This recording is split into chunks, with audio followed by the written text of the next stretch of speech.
एक दिन भगवान बुद्ध के शिष्यों में त्याग और लोभ जैसे विषयों पर चर्चा हो रही थी। बहुत समय बीतने पर भी शिष्य किसी निर्णय पर नहीं पहुंचे, तो सब मिलकर भगवान बुद्ध के पास पहुंचे। बुद्ध उनकी समस्या का समाधान करते हुए बोले, किसी नगर में एक सेठ रहता था। उसके पास बहुत धन था। उसकी तिजोरियां हमेशा मोहरों से भरी रहती थी, लेकिन उसका लोभी मन नहीं मानता था। जैसे जैसे धन बढ़ता जाता था, उसकी लालसा और भी बढ़ती जाती थी। सेठ बहुत ही कंजूस था, कभी किसी को एक कौड़ी भी नहीं देता था। यदि कोई उसके दरवाजे पर आकर हाथ फैलाता तो वह उसे धुतकार देता। संयोग से एक दिन उसके वहां एक साधु आया।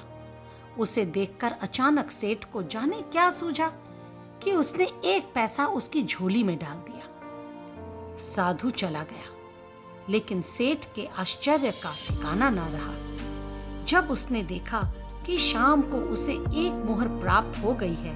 पैसे के बदले में मोहर। वाह! मारे खुशी के वह कूदने लगा, परंतु थोड़ी ही देर में उसकी सारी खुशी काफुर हो गई। उसके भीतर कोई कह रहा था, ओ मूर्ख, तूने साधु को पैसे ही क्यों दिया? यदि एक मोहर दी होती तो तूने जाने कितना माला माल हो जाता। ऐसा विचार आते ही सेठ ने अपने को धिक्कारा। हाँ, सचमुच मैंने मूर्खता की।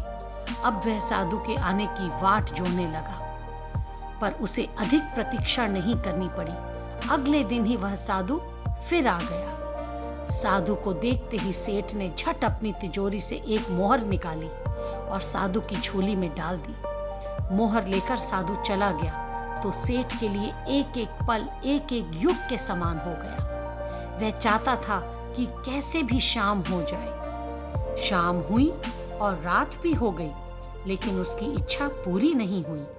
मोहरें मिलना तो दूर, हाथ में आई मोहर भी चली गई। वह सिर धुनने लगा।